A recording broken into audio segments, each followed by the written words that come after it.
على سيد المرسلين وسيد العالمين ومراد المشتاقين وشفيع المذنبين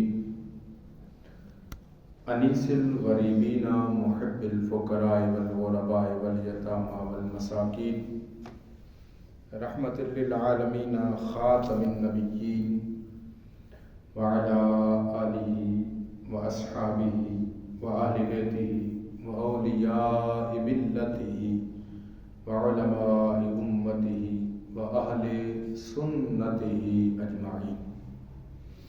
أما بعد فأعوذ بالله من الشيطان الرجيم. بسم الله الرحمن الرحيم.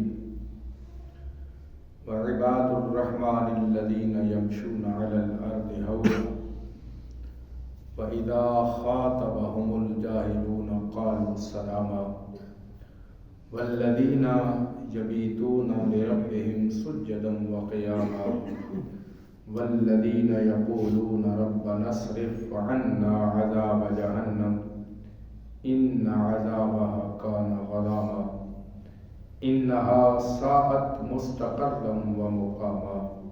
آمنت بالله صدق الله مولانا العظيم وصدق رسوله النبي الكريم الأمين. إن الله وملائكته يصلون على النبي يا أيها الذين آمنوا صلوا عليه وسلموا تسليما. بابا سے بلند درود پاک اللہم صلی علی سیدنا و مولانا محمد وعلی آل سیدنا و اصحاب سیدنا و مولانا محمد مبارک وسلم. مولا صلی وسلم دائما ابدا على حبيبك خير الخلق كلهم محمد سيد الكونين والثقلين والفريقين من عرب ومن عجم يا أكرم الخلق ما لي من ألوذ به سواك عند حلول الحادث العمم. رب صل وسلم دائما أبدا على حبيبك خیر الخلق کلہم. مت پوچھ ان خرقہ پوشوں کی ارادت ہو تو دیکھ ان کو. مت پوچھ ان خرقہ پوشوں کی ارادت ہو تو دیکھ ان کو. یدے بیضا لیے بیٹھے ہیں اپنی آستینوں میں. تمنا درد دل کی ہو تو خدمت کر فقیروں کی. کیوں؟ کیونکہ نہیں ملتا یہ گوہر بادشاہوں کے خزینے. حمد و صلات کے بعد عزت و احترام کے لائق قابل صد تقریر برادران اسلام، اللہ رب العالمین کے فضل و کرم سے شعبان المعظم کا یہ پیارا پیارا مہینہ جس کا آغاز ہوا اور اس کا آج پہلا جمعۃ المبارک ہم ادا کر رہے ہیں. شعبان ہمارے پیارے نبی صلی اللہ علیہ وآلہ وسلم کا مہینہ ہے. اس سے پہلے رجب تھا اور رجب اللہ کا مہینہ ہے، اور اس کے بعد جو آنے والا خوبصورت مہینہ ہے رمضان المبارک، وہ آقا علیہ الصلوۃ والسلام کی امت کا مہینہ ہے. سبحان اللہ. یہ حدیث نبوی صلی اللہ علیہ وسلم ہے. رجب اللہ کا مہینہ وہ گزر گیا. شعبان کریم آقا علیہ السلام نے ارشاد فرمایا یہ میرا مہینہ، یہ گزر رہا ہے. اور رمضان یہ امت کا مہینہ ہے. ایک اور حدیث پاک سے اس کی تصریح یوں ہوتی ہے کہ یہ جو رجب تھا فصل کاشت کرنے کا مہینہ ہے، شعبان اس کی آبیاری کا مہینہ ہے، اور رمضان اس فصل کا پھل لینے کا مہینہ. سبحان اللہ. جس طرح ایک زمیندار، ایک ہل چلانے والا زمین کے اندر اپنی فصل کی آبیاری بھی کرتا ہے، اپنی فصل کی دیکھ بھال بھی کرتا ہے، اپنی فصل کو تیار کرنے میں وہ دن رات ایک کرتا ہے، کبھی رات کی تنہائیوں میں پانی لگاتا ہے، کبھی دن کے اجالوں میں پانی دیتا ہے، کبھی اپنی پانی کی باری کا انتظار کرتا ہے، پھر ایک وقت آتا ہے کہ وہ فصل عین شباب پر ہوتی ہے، پھر جب عین شباب پر آتی ہے پھر رب سے دعائیں کرتا ہے، اللہ اب اپنی رحمت کے ساتھ اس فصل کو پائے تکمیل تک پہنچا۔ اس فصل کو تکمیل تک پہنچانا مالک تیرا کام ہے۔ جب فصل پک کر تیار ہوتی ہے وہ اس کو کاٹتا ہے، اس کا اناج گھر لاتا ہے، پھر وہ اس اناج کو سامنے رکھ کر اپنے رب کے بارگاہ میں شکرانہ ادا کرتا ہے۔ کریم آقا علیہ الصلوۃ والسلام نے بھی کیا خوبصورت مثال ارشاد فرمائی، فرمایا وہ جو رجب کا مہینہ ہے اس میں فصل بونے کا مہینہ ہے، فصل کاشت کرنے کا مہینہ ہے، اور شعبان اس ماہ مبارک کو فصل کو پانی دینے کا مہینہ قرار دیا گیا۔ لوگوں، اس کے اندر جس طرح مالک زمیندار اپنی فصل کو پانی دینے کے لیے اپنی باری کا انتظار کرتا رہتا ہے، کبھی رات کی تنہائیوں میں پانی دینے چلا جاتا ہے، کبھی دن کی اجالوں میں پانی دیتا ہے، تو اے ایمان والو، یہ ماہ شعبان کریم آقا علیہ السلام نے ارشاد فرمایا یہ جو ماہ شعبان ہے یہ بھی فصل کی آب جاری کا مہینہ ہے۔ اس لیے آقا علیہ الصلوۃ والسلام بتانا یہ چاہ رہے ہیں تم بھی کبھی رات کی تنہائیوں میں اٹھ کر اپنی فصل کی آب جاری کرو، اپنے رب کے حضور، اپنے اللہ کے حضور کھڑے ہو جاؤ، اپنے اللہ کے حضور اپنی اس فصل کی آب جاری کی کا اہتمام کرو، اللہ کے حضور اس فصل کی جو ہے بہتری کی دعائیں کرو، اور جب ماہ رمضان شروع ہوگا تو وہ پھل تمہیں اللہ رب العالمین کی طرف سے اگر تم نفل ادا کرو گے فرض کی صورت میں ثواب عطا کر دیا جائے گا، فرض ادا کرو گے 70 گنا ثواب بڑھا کر تمہیں عطا کیا جائے گا۔ لیکن اب آپ آئیے، قرآن مجید فرقان حمید نے وہ لوگ جو اپنی فصل کی آب یاری کرتے ہیں اللہ نے ان کو مخاطب کیسے فرمایا؟ کہتے ہیں عباد الرحمن، رحمان کے بندے، بندے تو اس کے سارے ہیں، بندے تو اس کے سارے ہیں، کافر بھی اس کا بندہ ہے، مومن بھی اس کا بندہ ہے، ہر صاحب ایمان بھی اس کا بندہ ہے۔ صاحب ایمان کے اندر بھی تو کیٹیگریز ہیں، صاحب ایمان کے اندر بھی تو درجے ہیں نا، تو فرمایا عباد الرحمن، اللہ کے بندے، فرمایا ان کا عالم کیا ہے، وہ کون ہے؟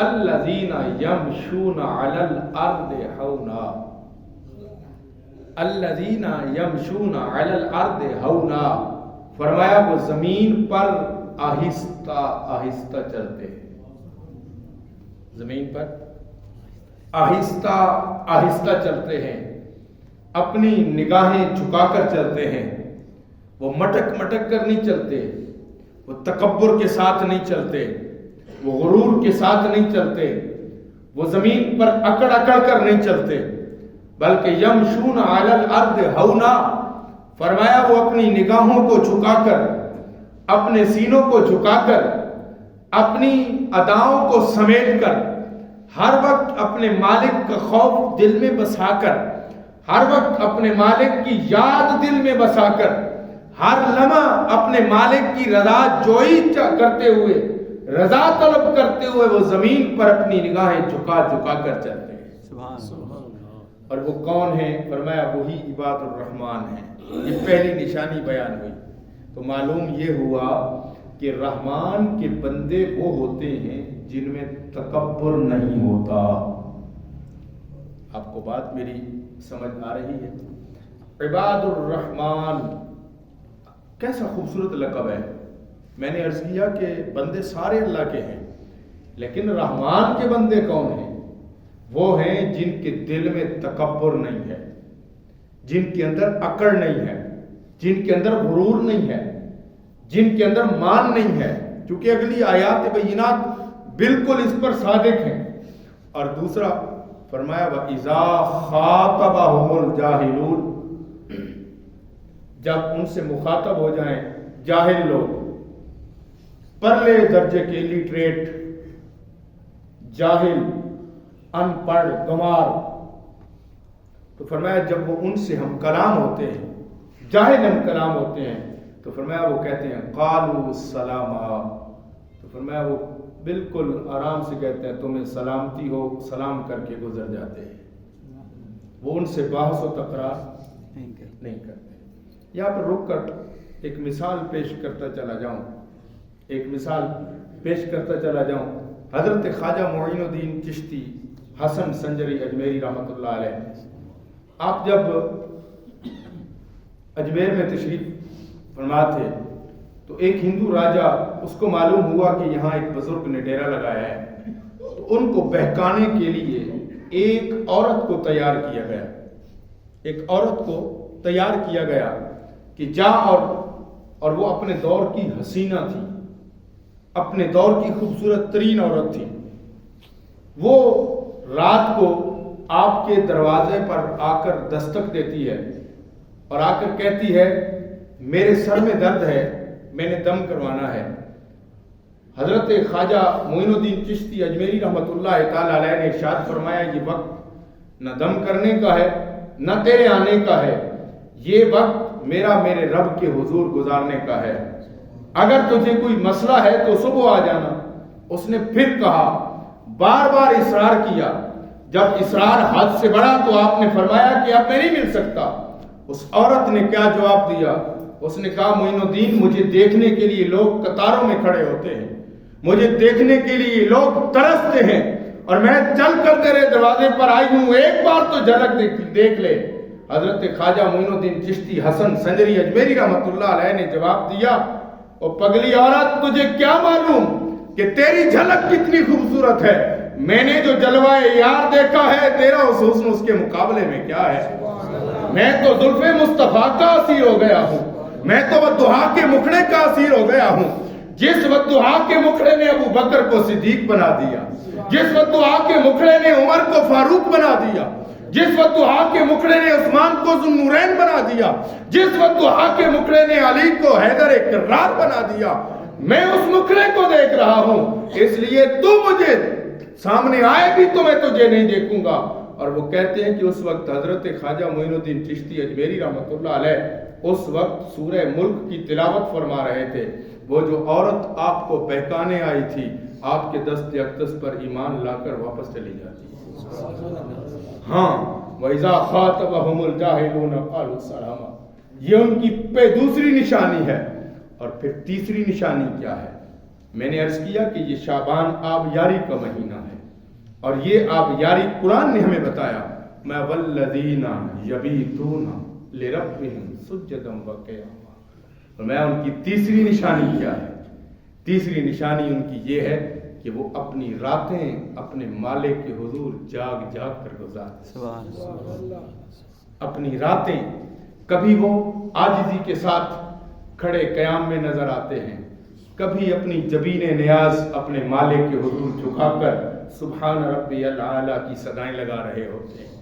قرآن کہہ رہا ہے فرمایا والذین یبیتون لربہم سجدا وقیاما. ان آیات سے پہلے ان کے ایام کی بات ہوئی تھی کہ وہ دن کیسے گزارتے ہیں. ان کا دن بھی اپنے مولا کے حضور گزرتا ہے، ان کی راتیں بھی اپنے مولا کے حضور گزرتی ہیں. صحابہ کرام رضوان اللہ تعالی علیہم اجمعین کی زندگی سے بس ایک مثال، ایک کافر کچھ دن اور کچھ راتیں لشکر اسلام میں آ کر رہنے لگا، کچھ دن اور کچھ راتیں گزاری. جب وہ واپس کافروں کے پاس گیا نا تو وہ کہنے لگا ہم فرسان بالنہار ورہبان باللیل. اس نے کافروں کو جا کر کہا کافروں، میں تو جا کر حیران ہوا ہوں، دن کو وہ گھوڑے کی پشت پہ بیٹھ کر اپنے رب کی راہ میں جہاد کرتے ہیں، رات کو اپنے رب کی راہ میں کھڑے ہو کر عبادت کرتے ہیں. سبحان اللہ. یہ جو فرسان کہتے ہیں نا، فرسان گھوڑے کو کہتے ہیں، اور اس کا جو تشبیہ ہے نا، تشبیہ، آپ تشبیہ سمجھیں، وہ جو اس کے ساتھ مثال دے رہا ہے، کافر ایک مثال دے رہا ہے، کہتا ہم فرسان بالنہار، دن کو وہ گھوڑے لگتے ہیں، ورہبان باللیل، جیسے دن کو گھوڑا آرام نہیں کرتا، جب اس کی پشت پہ کوئی سوار بیٹھا ہو، گھوڑا بریک نہیں لگاتا، رکتا نہیں ہے، دوڑتا چلا جاتا ہے، اس کو دوڑانے والا دوڑاتا رہتا ہے۔ میں دن کو ان کی کیفیت یہ ہے کہ جیسے کوئی ان کو دوڑا رہا ہے، وہ کسی کے آرڈر کے پابند ہو کر، حکم کے پابند ہو کر دوڑتے چلے جا رہے ہیں۔ وَرَهْبَانٌ بِاللَّيْلِ، اور وہ کہتے ہیں، کہتا ہے کافر، رہبان رہبانیت سے ہے، یہ مذہب عیسائیت میں تھی، اب ہمارے ہاں یہ رہبانیت کی اجازت نہیں ہے۔ راہب کون ہوتا تھا؟ راہب وہ ہوتا تھا جو اپنی زندگی کے تمام معاملات ترک کر دیتا، اپنی زندگی کے تمام معاملات چھوڑ دیتا، حتیٰ کہ اگر اس نے شادی کی ہوتی تو اپنی بیوی کو چھوڑ دیتا، اپنے بچوں کو چھوڑ دیتا، اور اگر شادی نہیں کی، تمہارے حالت میں وہ راہب بنا، تو پھر وہ اپنے آپ کو اللہ کی راہ میں وقف کر دیتا، اور چرچ کے اندر، اس گرجا گھر کے اندر وہ عبادت میں مصروف ہوتا، وہ جنگل میں نکل جاتا، اس کے کوئی پرسان حال نہ ہوتا، اس کے لیے کوئی دنیا کی کوئی چیز اس کے لیے جو ہے وہ ضرورت نہیں ہوتی تھی، وہ ہر چیز چھوڑ دیتا تھا۔ اس کافر نے مثال کیا دی؟ وہ کہتا ہے رہبان باللیل، دن کو تو وہ گھوڑے لگتے ہیں، رات کو ایسے لگتا ہے کہ دنیا ان کے لیے ہے ہی کچھ نہیں، وہ محض اپنے رب کی عبادت میں گزار دیتے ہیں، اپنے رب کی عبادت میں بسر کر دیتے ہیں۔ قرآن نے بھی اسی طرف تشبیہ دی، اسی طرف اشارہ کیا، فرمایا والذین یبیتون لربہم سجدا وقیاما۔ اور آپ کو میں نے شروع میں گفتگو جب میں نے آغاز کیا تو میں نے یہ بات حدیث پاک کی روشنی میں یہ بات عرض کی، آقا علیہ الصلوۃ والسلام نے ارشاد فرمایا کہ رجب یہ فصل کاشت کرنے کا مہینہ ہے، فصل بونے کا مہینہ ہے، فصل کاشت کرنے کا مہینہ ہے۔ جیسے گندم ہم اکتوبر کے آخر پہ جا کے کہتے ہیں کہ اس کو کاشت کرنے کا وقت آ گیا ہے، دسمبر، جنوری، فروری، مارچ تک ہم اس کا انتظار کرتے ہیں، اپریل، مارچ جو ہے مئی میں جا کر ہم اس کی جو ہے وہ کٹائی کرتے ہیں، اور اس وقت زمیندار کے اوپر کیا کیفیت ہوتی ہے۔ لیکن یہ جو 6-7 ماہ اس نے اس گندم کے ساتھ محنت کی ہوتی ہے، اس فصل کے ساتھ محنت کی ہوتی ہے، دن رات ایک کیے ہوتے ہیں، کبھی اس کے لیے چوکیدارے کا انتظام کر رہا ہے، کبھی اس کے لیے پانی کا بندوبست کر رہا ہے، کبھی اس کی جو ہے وہ اندر سے جڑی بوٹیاں کاٹ رہا ہے، کبھی اس کے لیے وہ کیا اہتمام کیے جا رہا ہے، کبھی اس کے اندر کھاد ڈال رہا ہے، کبھی اس کے اندر یوریا ڈال رہا ہے، یعنی ہر وہ کام جو اس فصل کی بہتری کے لیے ہے وہ کرتا ہے۔ میرے کریم نبی نے کیا خوبصورت مثال ارشاد فرمائی، فرمایا یہ جو رجب ہے یہ فصل کاشت کرنے کا مہینہ ہے، اور جب شعبان شروع ہوتا ہے فرمایا یہ اس فصل کی آبیاری کا مہینہ ہے، یہ اس فصل کی احتیاط کا مہینہ ہے، یہ اس فصل کی خیال رکھنے کا مہینہ ہے، یہ اس کی آبیاری کا مہینہ ہے۔ پانی بھی دینا پڑے گا، اس فصل کی چوکیداری بھی کرنا پڑے گی، اس فصل کو بچانے کے لیے اس کے اندر سے گندی جڑی بوٹیاں بھی نکالنا پڑے گی۔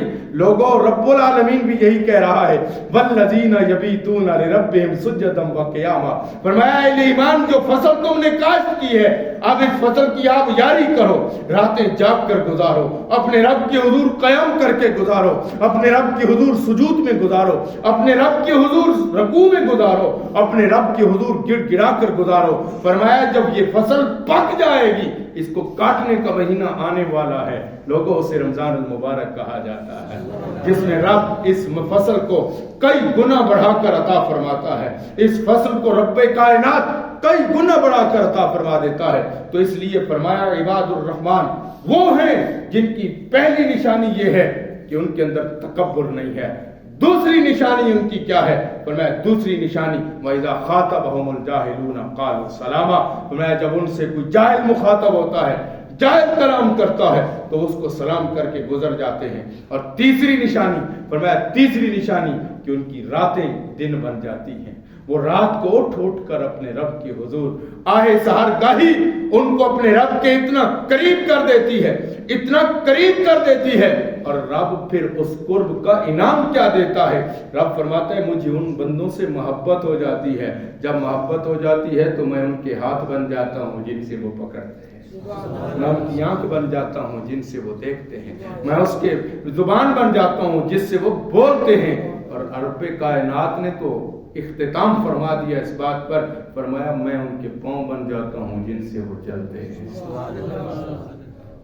پھر بندہ مومن کی طاقت اپنی نہیں ہوتی، اسی لیے کریم آقا علیہ الصلوۃ والسلام کا ارشاد گرامی ہے المؤمن ینظر بنور اللہ اتقوا بفراست المؤمن۔ کریم آقا علیہ السلام نے ارشاد فرمایا لوگو مومن کی فراست سے ڈرو، مومن اللہ کے نور سے دیکھتا ہے۔ کیا مطلب؟ کہنے کا مطلب یہی ہے جب وہ دیکھ رہا ہوتا ہے نور اس کا اپنا نہیں ہوتا، رب العالمین کا ہوتا ہے، وہ اللہ کے نور سے دیکھ رہا ہوتا ہے۔ تو تیسری نشانی میں والذین یبیتون لربہم سجدا وقیاما، ان کی تیسری نشانی یہ ہے کہ ان کی راتیں دن بن جاتے ہیں۔ اور اب آپ چوتھی نشانی فرمایا اس کے بعد وہ کیا کہتے ہیں والذین یقولون ربنا اصرف عنا عذاب جہنم، اس عبادت پر وہ اتراتے نہیں ہیں، اس ریاضت پر وہ مان نہیں کرتے۔ حدیث پاک اکثر آپ نے سنی ہے، مسلم شریف کی حدیث پاک ہے، کریم آقا علیہ الصلوۃ والسلام کی بارگاہ میں ایک صحابی حاضر ہوئے اور بال بکھرے ہوئے، کپڑے اٹے ہوئے، بڑی عجیب سی حالت میں پسینہ بہہ رہا ہے، حضور کی بارگاہ میں حاضر ہوئے۔ کریم آقا علیہ الصلوۃ والسلام نے ارشاد فرمایا حالت کیا بنا رکھی ہے؟ عرض کی یا رسول اللہ باغ میں کام کر رہا تھا، ایک بات یاد آئی تو دوڑ کر آپ کے پاس آ گیا۔ حضور نے ارشاد فرمایا یہ قرآن پاک اوپر رکھ دیں جی، مہربانی فرمائیں، میں اوپر بیٹھا ہوں، آپ کی مہربانی۔ گفتگو کے دوران قرآن پاک کی تلاوت نہیں کرنی چاہیے۔ اب آپ جی وقار صحابی رسول ہیں، کریم آقا علیہ الصلوۃ والسلام نے فرمایا کیا حالت بنا رکھی ہے؟ کہا یا رسول اللہ ایک بات یاد آ گئی، دوڑ کر آپ کی بارگاہ میں آ گیا ہوں۔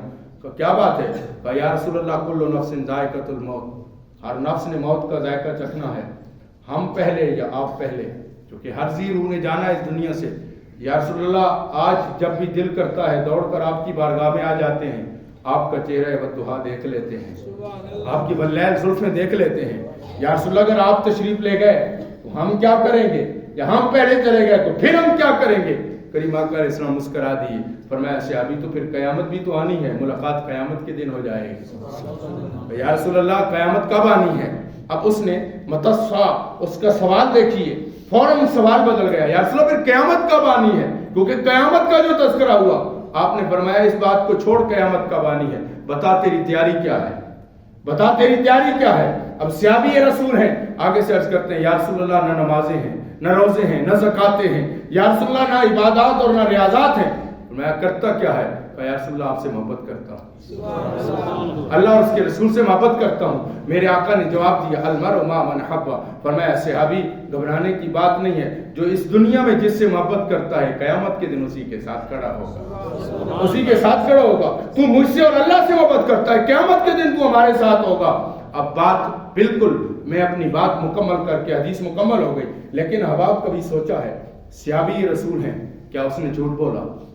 اگر صحابی ہے جھوٹ بولا، مومن جھوٹ بولتا نہیں، صحابی تو پھر صحابی ہے کہ میرے پاس نمازیں بھی نہیں، زکاتیں بھی نہیں، حج بھی نہیں، میرے پاس عبادات بھی نہیں، ریاضات بھی نہیں، جھوٹ کا منسوب کرنا یہ تو ویسے بھی صحابی رسول کی توہین ہے اور توہین کفر ہے۔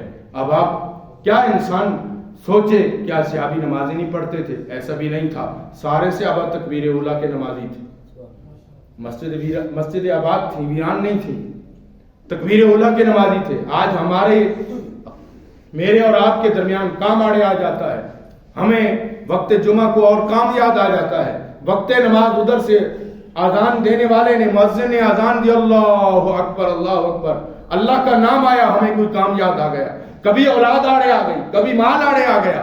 لیکن صحابہ کے لیے کوئی کام مانا نہیں رکھتا تھا، جن کے بارے میں کافر کہتا ہے ہم فرسان بالنہار ورہبان باللیل، جن کے بارے میں یہ ہے کہ جو دن کے گھوڑے رات کو رہبانیت، اللہ رب العالمین سے اتنا خلوص، تو صحابی رسول نے یہ جملہ کیسے کہہ دیا؟ تو اب آپ قرآن اس کی تصریح فرما رہا ہے کہ وہ والذین یقولون ربنا اصرف عنا عذاب جہنم، یہ جو دعا ہے یعنی صحابی رسول اس بات کا اقرار کر رہا ہے یا رسول اللہ عمل بھی پاس ہیں، نمازیں بھی ہیں، روزے بھی ہیں، زکاتیں بھی ہوں گی، یا اللہ یا رسول اللہ ریاضات بھی ہیں، عبادات بھی ہیں، لیکن کسی ایک پر بھروسہ نہیں ہے، بھروسہ کرتا ہوں تو اللہ اور اس کے رسول کی رحمت پہ۔ سبحان اللہ، بات سمجھ آ رہی؟ تو اس لیے یہاں پہ وہ کیا کہتے ہیں؟ وہ کہتے ہیں ربنا اصرف عنا عذاب جہنم، میں وہ کہتے ہیں اللہ عذاب جہنم کو ہم سے دور فرما دے، عذاب جہنم کو۔ اس کے باوجود بھی وہ اپنے رب کے حضور ڈر رہے ہیں۔ یہ ہے عباد الرحمن کی نشانی۔ ہم تو ایک نماز پڑھ لیں تو ہم سمجھتے ہیں کہ بہت بڑا کردار ادا کر لیا، بہت بڑا کام کر لیا ہے۔ تو فرمایا کہ وہ کیا کہتے ہیں؟ کہتے ہیں اے اللہ اصرف عنا عذاب جہنم، اے اللہ ہم سے عذاب جہنم کو پھیر دے۔ اور پھر فرمایا ان عذابها کان غراما، اور اگلی بات وہ عرض کرتے ہیں اے اللہ یہ جو عذاب جہنم ہے یہ بہت مہلک ہے، بڑا خطرناک ہے۔ یعنی گویا وہ اپنی ریاضات، اپنی عبادات پر اتراتے نہیں ہیں۔ بندہ مومن کی یہ شان ہے۔ اب آپ اسی وقت میں گھڑی پہ ٹائم دیکھ رہا ہوں، ایک مسئلہ پوچھا گیا ہے، مسئلہ بھی بتانا ہے۔ اللہ تعالیٰ جتنی باتیں ہم نے سماعت کی ان کو سمجھنے کی توفیق عطا فرمائے۔